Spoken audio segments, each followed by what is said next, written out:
Okay, welcome back to the 5 seasons of marriage. This is the first session, part 2.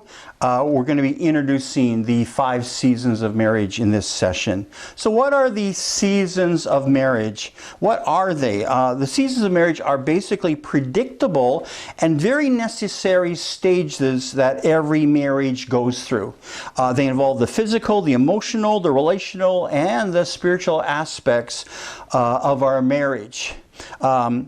Through these seasons, marriage partners journey towards the lifetime goal of growth as individuals and growth as a couple. And just as children go through certain developmental stages from birth and into adulthood, marriages also mature through similar developmental stages, or seasons, I'm calling them, according to the number of years that that marriage has existed, in order for that marriage to be healthy and to mature. Okay, well, in remarriage, the seasons may go faster or they may go slower, depending on the individuals, because the partners have been previously married. They may quicken a season into a briefer time span, or they may actually lengthen a season beyond its normal lifespan, depending on what this new couple or this couple brings into this second or third marriage. So not counting courtship, which really is a season of pre-marriage, there are in every marriage 5. Okay, 5 distinct seasons or stages that married couples must pass through and learn from. Okay, if they're going to build strong and lasting and deeply satisfying marriages. Okay, although some people hasten ahead of time into the next season or linger a little beyond the average length of time in one season, in general, marriages will stay pretty close to the time frames that I'm going to give you in my outline I'm about to give you. Also, these 5 seasons reveal 5 different levels of love. The love you have in your first season will not carry you to the 5th season, okay? See, if we're going to have marriages that last a lifetime, our love has to mature and grow also. So there's 5 different levels of love. So in this first session, I just want to introduce to you and summarize the 5 seasons of marriage. The first season is called romantic love. In this, well, actually, I'll explain that in a minute. In this season, we must overcome our naive and our... Did I put that? No, I didn't. Okay, so in this season, we must overcome our naive and our very unrealistic ideas about what love and marriage really are. This season usually lasts from the marriage day, the wedding day, for about 2 years. We call this the season of romantic love.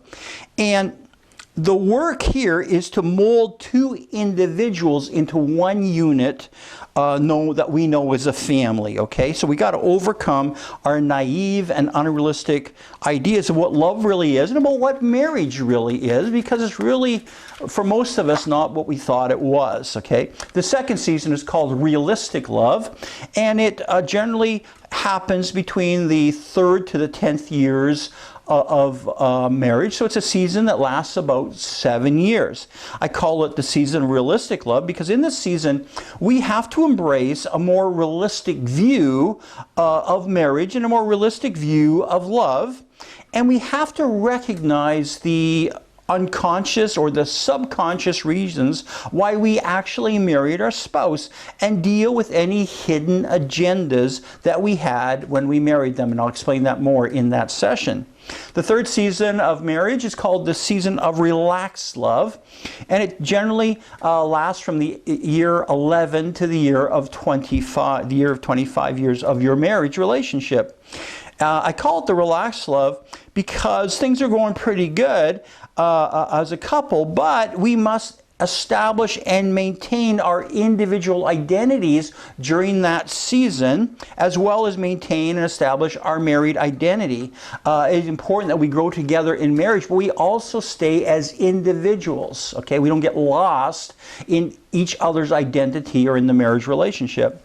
The 4th season of marriage I call the season of renewing love. And in this season, honestly, we're going to have to start grieving the inevitable losses of our marriage, things like financial challenges, loss of our youthfulness, the loss of unfulfilled dreams, maybe diminished sexual intimacy. There's a number of things we're going to have to accept the losses of, maybe our physical vitality, I don't know. But therefore it is important, very important, to work on renewing the love relationship. And again, we're going to talk more about that. That's years 26 to 35 of your marriage relationship, okay? Which generally brings you into your late 50s, early 60s. But then we have the fifth season. I call it remarkable love. It starts in year 36 and goes to the day that you die, really.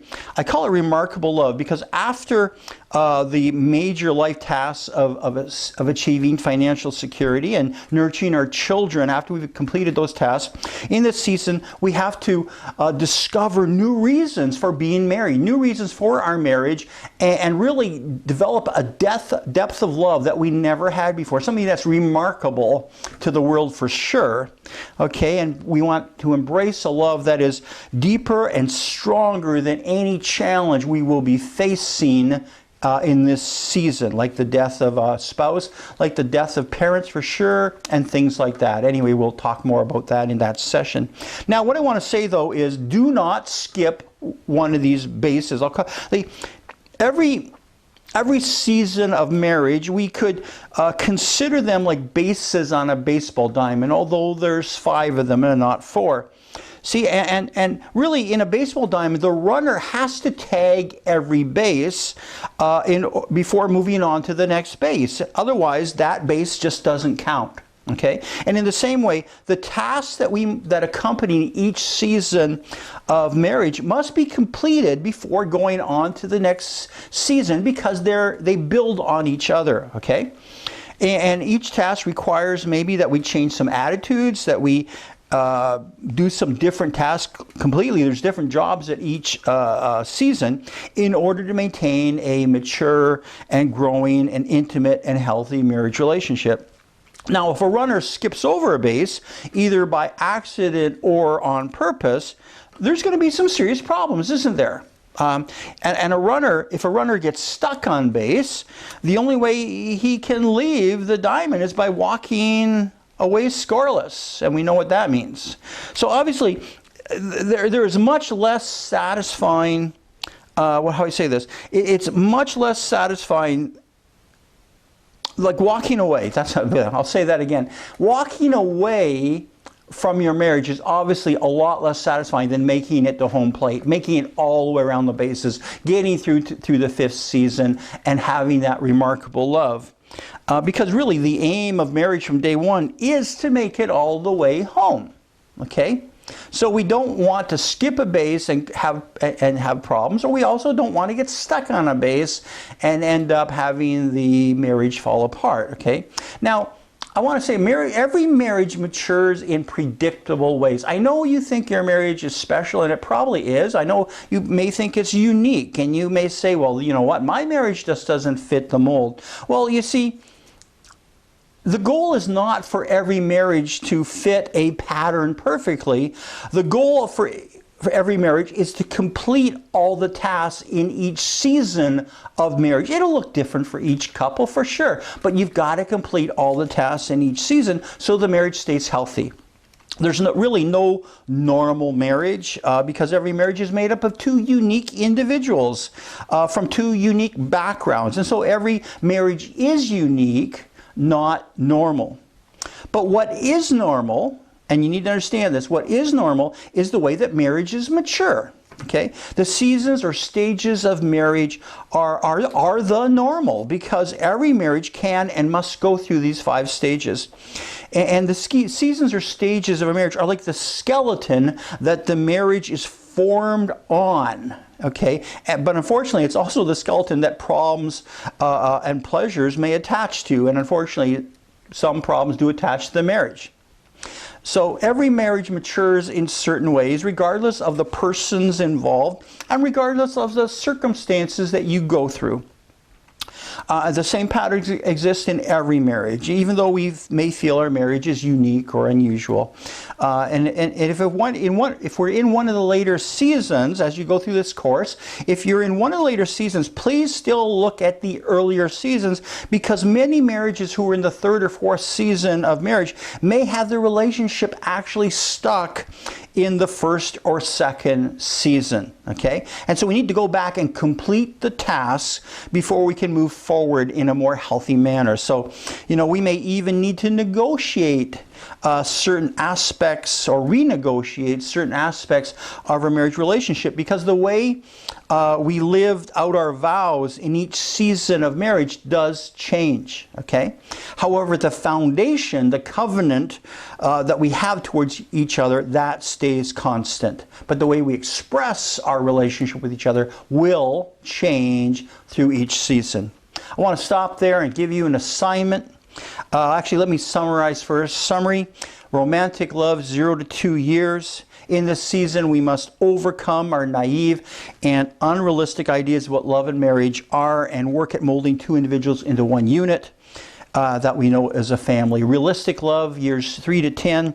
In this season, we have to embrace a more realistic view of marriage and recognize the subconscious reasons why we married our spouse and deal with any hidden agendas that we had. The third season of marriage is the relaxed love season, years 11 to 25. We must establish and maintain our individual identities as well as establish and maintain our marriage identity. Season 4, renewing love, years 26 to 35. We have to grieve the inevitable and grieve and accept the inevitable losses of our marriage, especially things concerning finances, aging bodies, unfulfilled dreams, and diminished sexual intimacy. And the remarkable love season, years 36 and above, where we have to discover new reasons for our marriage and embrace a love that's deeper and stronger than any challenge that we face. Your assignment for this first 2 lessons is very simple. Identify what season of marriage you are in according to the age you've been married, or the number of years you've been married, but also on your own, without trying to judge or blame your spouse, try to identify what elements may be lacking in your marriage so that they can be added with sensitivity and love as we go through this series. But starting next time, I'm going to start to give you the tools you need for each season, okay? But just, like I said, as an assignment, as an experiment, just try to figure out maybe some things that are lacking that need to be addressed, but don't attack your spouse about them. I will give you the tools in the next sessions to work through them, okay? God bless you. See you in the next session. We're going to be talking about in detail about the first season, the season of romantic love. Get ready. This is going to be great. God bless you.